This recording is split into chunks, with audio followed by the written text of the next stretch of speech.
What's up everybody, Jeff Holiday here, and today we're going to be talking about comic books. I personally love comic books. I'm a huge comic book nerd. In fact, several times I've been very tempted to make my own comic book channel just because I want to talk about them that much.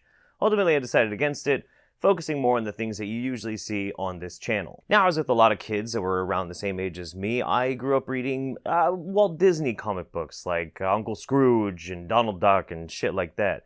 But when I really got into superhero comic books, when my mom decided that I was old enough to, my first one I ever picked up was X-Men #1, when they decided that they needed to have two different books running at the same time with the X-Men, Uncanny X-Men and then X-Men.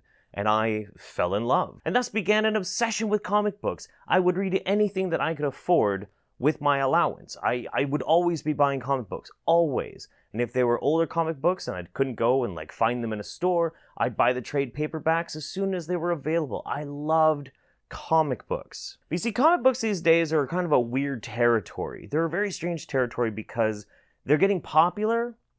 At least their heroes are getting popular. The movies are making millions and millions, hundreds of millions of dollars all around the world, and there's a huge interest in them. Now, because there's a huge interest in them, there's also people who want to change how comic books work. They want to get their voice into comic books. They want to make it so those things that they feel are important are represented in comic books. And on the surface level, there's nothing wrong with that. What do I mean? Well, people want, more diversity in comic books. We want to have more black characters. We want to have more gay characters. We want to have more characters that can represent more people, not just simply what people perceive comic books has been representing. But there's a problem. You see, the real problem with this is that comic books have always been diverse. Always. At least up until, the 60s, 70s or so, when it actually started branching out and trying to tackle wider issues and a wider audience. Prior to that, most of the comic books were pretty much directed at one specific demographic. But then again, if you're talking about capitalism and art following the form of who's reading or who's buying what, it kind of makes sense. If you have mostly adolescent white boys buying comic books, obviously the characters are going to be made to appeal to them. That's just kind of how it works. So on some level, I suppose you could say, well, there was some racist component to it, and maybe you're right. Maybe. I can't say for certain. But I will say that comic books have a history of diversity that most people just aren't paying any fucking attention to. And because of that, I think it's a shame, and I think we should talk about it today. Comic books are an amazing, amazing format by which to try and talk about morality or intricate social dynamics, but doing it in an allegorical way. For instance, one of the most popular comic books of all time has always been the X-Men. People love the X-Men. They find them so incredibly amazing and fantastic. The stories are interwoven and complex. And granted, right now, the writing on pretty much every X-Men book has been complete shit for years. Prior to that, they were a phenomenon. Now, the beginnings of X-Men was really simple. You had Professor Xavier, who was a powerful mutant telepath, and he brought together 5 young people to be his pupils and teach them how to use their extraordinary gifts to benefit mankind. But then also, in the very first roster of the X-Men, they were all white people. Just all white people. So there's no diversity or moral play in there, right? Well, no, actually, there is a huge moral message inside the X-Men, right from issue #1. You see, the mutants are hated and feared by people. It's a metaphor for racism. It's a metaphor for xenophobia or bigotry. It's a metaphor for people misunderstanding another group of people and hating and fearing them. And it's always been this way, and it's been a constant message through the whole entirety of the X-Men's run. It's always been about racism. Really, it always has. Now, I know there's always been problems in comic books. Sometimes there's been things that can bother people, things that didn't really seem very diverse. And I'll give you a good example. One of the most iconic characters in the DC universe is Wonder Woman. And Wonder Woman is a badass. A super badass. But she didn't start out as a badass. Instead, she started out as kind of a secretary. Yeah, that's kind of sexist. Yeah, I'll give you that. But as society evolves, comics evolve. And as we adopt different values as a society, then comics start to change to reflect those values. And now Wonder Woman is part of what is known as the Trinity of DC Comics. You have Superman, Batman, and Wonder Woman. These are the three most popular, most heavy-hitting, and powerful characters. However you want to define powerful. Batman's just rich, but he's smart and resourceful. But anyway, they're the three. They're the big three sellers. And so Wonder Woman has a huge place in DC Comics. But how about the Avengers? The Avengers, all a bunch of white dudes. And sure, there was, some white women here and there, but there wasn't a whole lot of diversity. And sure, I agree. At the time. Now the Avengers roster spans multiple books, various different ethnicities, various different points of view and countries of origin, and it's become extremely diverse. And it happened naturally. It happened organically. And so nobody was like, why are you ham-fisting these characters? And no, nobody did that because these were interesting, compelling characters. That's the big deal. That's the big problem. It's not that people are against diversity. It's that people don't want to be hit over the head with a hammer. Nobody wants to feel like they're having something shoved down their throat. There are times when you can do it, and it actually works well, but it relies on something very, very specific. And I'll explain. Back in 1993, there was a comic book company that teamed up with DC Comics called Milestone. Milestone featured specifically minority characters because it was a group of minority writers, and for the most part, most of the artists were minorities as well, and they wanted to be able to include these types of people's experiences and walks of life as superheroes inside the superhero universe. And they were really good. Really good. The character Static ended up being a huge character that carried over well after Milestone ended. Well, what happened? Why don't we hear about Milestone today? Is that racism? Is that bigotry? No, it's not. The problem is, in the mid-90s, there was a bunch of these different comic book companies coming out. You had people fleeing from DC and Marvel because of shit deals that those companies were doing with the creators themselves. So you had Image Comics popping up, Malibu Comics popping up, Valiant Comics popping up, and you also had Milestone Comics popping up. And it's unfortunate that so many of those really good stories, so many of those amazing characters kind of got lost by the wayside, but a lot of them did survive. And once Milestone went down, they stayed on with the DC Universe, and they're still around. Not most of them, but a lot. But here's another good example of it actually working out really well, and nobody really seemed to give a shit because the characters are written so good. This one. Giant Size X-Men #1. The original X-Men were lost, and they were nowhere to be found, so instead, a replacement team of mutants had to come in, and these characters were brought in because there needed to be somebody to replace them. Now, included in this roster, we had a Native American, we had a German who looked like a freak, we had a Russian during the time of the Cold War, and we had an African immigrant woman who ended up being the leader of the team. Now, nobody was going, why are you bringing this black woman into my comics? Nobody said that. Why? Because everybody was interested in the character. She was a well-written character. Storm is an awesome character. Always has been. Always fucking will be. Nobody batted a fucking eyelash. And included in this roster was one of the most popular comic book characters of all time, Wolverine. And so rounding out this multinational and multiracial cast, you had an iconic turn. And for kids who are growing up and reading these types of comic books, if people are so convinced that if you don't see good representations, that it somehow can affect you and increase your racial bias, well then isn't it fair to say that Giant Size X-Men #1 and the success of the X-Men since then can in large part be successful in helping to introduce a different kind of face to kids and comic book enthusiasts?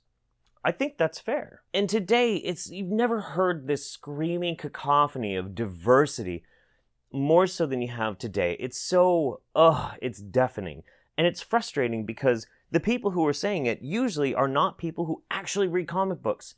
They have no fucking idea what they're talking about. For example, the current state of comic books as they are right now, I can't name one single book in the Marvel Universe that has a team that doesn't have a huge portion of them being in some way a minority. In fact, one of the most popular comic books right now for Marvel is Miss Marvel, Kamala Khan. She's a Muslim.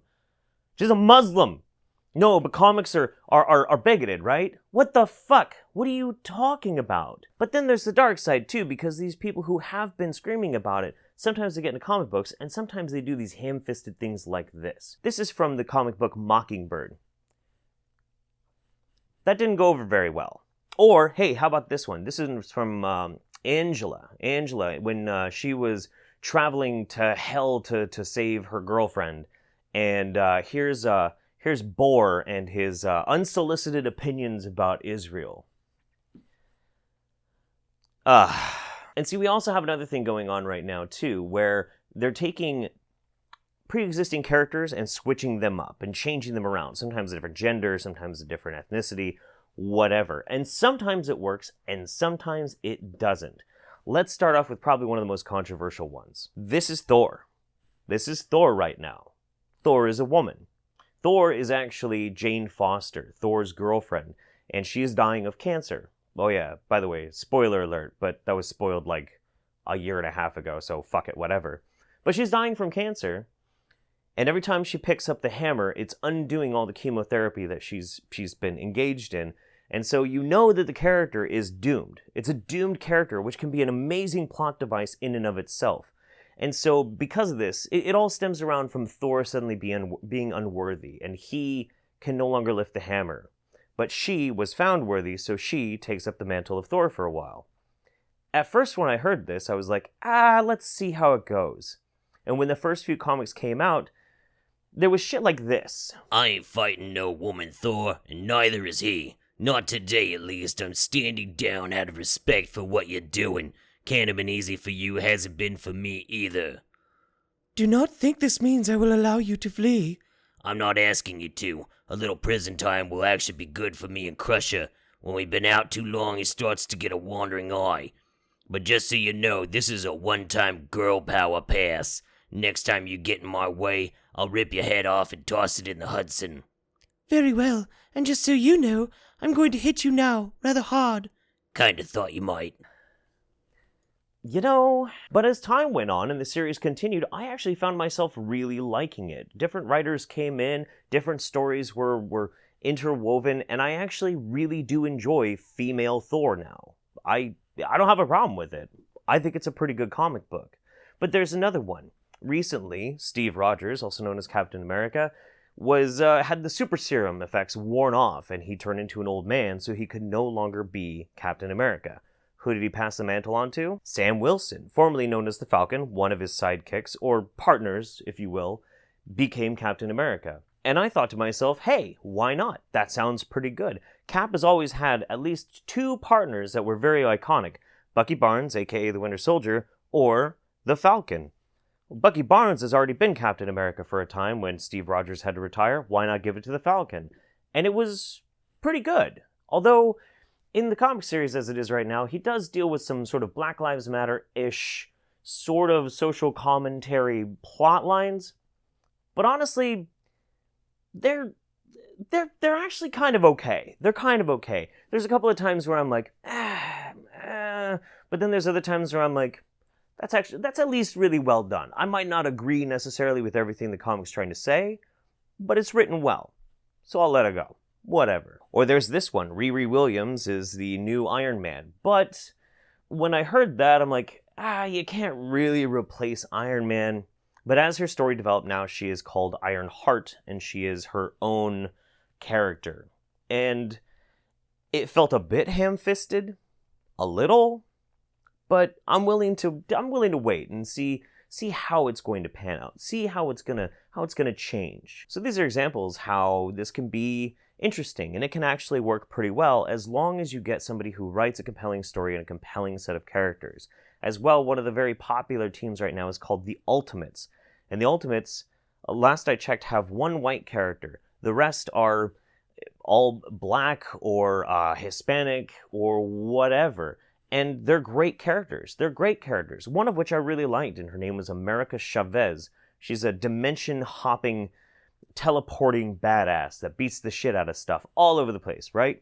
Cool character. Super cool. Well, there's a problem. She recently got her own title series, and it's fucking awful. Just fucking terrible.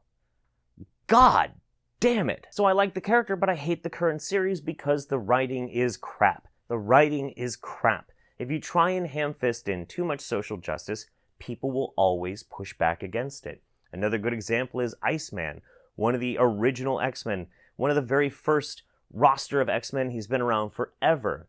Everybody understands and knows Bobby Drake intimately. Well, because of some convoluted, horribly written, plot device, the original X-Men were ripped through time and put into present time, and for some reason now, Iceman's gay. Yeah. And I don't really understand why they had to fucking do that. It doesn't make any fucking sense to me. Because we've had plenty of gay characters in Marvel Comics for a long time. Northstar from Alpha Flight was, I believe, the first openly gay character in a comic book ever. And right now, as much as I don't like the characters so much because they're kind of you have these two as a gay couple. There are several now lesbian couples throughout the Marvel Comics universe. Like, it's fine. Why one of the X-Men that was always known to have a ton of different girlfriends? Like, why? Look, at the end of the day, it's very, very simple. If you want to try and push a social justice narrative, there's nothing inherently wrong with it. There's nothing wrong with the concept of social justice, increasing diversity. There's nothing inherently wrong with these ideas. What can be wrong is the method. If you use something with subtle metaphors, you use something where you weave in a really good story with some really good characters, you can be teaching and promoting an idea of equality and understanding without anybody even realizing that you're doing it. That's how you should do it. That's the most effective way to fucking do it. Because people will always push back when you try and force them to learn something or force them to adopt your type of idea or belief system. They will always, always push back. Nobody likes having that kind of thing thrown in their face. Nobody does. And it's something that so many people today do not understand. If you try and have this mentality of you must obey, you must believe the same way I believe, then you will always have very loud people like me saying, fuck you. So where are comics going today? I don't know. I don't know. It's a weird point in time for comic books because you do have people like the Marvel CEO trying to figure out, do we want diversity? Do fans want it or do they not want it? Which is the wrong question. What we want is good stories. What we want is compelling characters. So they don't understand what's going on. And then we also recently had a Muslim writer putting in these like fucked up anti-Semitic messages hidden inside a comic book. Like all sorts of weird ass shit. And comic books are usually kind of a microcosm of the larger social structures. So I like reading them and understanding them just so I can kind of see how this art form is going to reflect all of the crazy shit that's going on in society. So, I don't know. Even with all this shit going on, there's still some good comic books out there. There's still some really good stories to read. I still love them, and I always will. By the way, if you need some good recommendations for comic books right now, check out Moon Knight, and also check out Silver Surfer. And Silver Surfer is amazing. The art style is incredible. It's done by a married couple who actually lives in the same town as me. And it's so fun. It's just a really easy to enjoy comic book. I can't recommend it enough. Anyway, that's it for today. I hope you enjoyed this video. Be sure and check out the YouTube Saints, the weekly show that me and Nick, aka Wizard of Cause, do every single weekend. And from my family to yours, I hope you have a fantastic, fantastic day. Bye.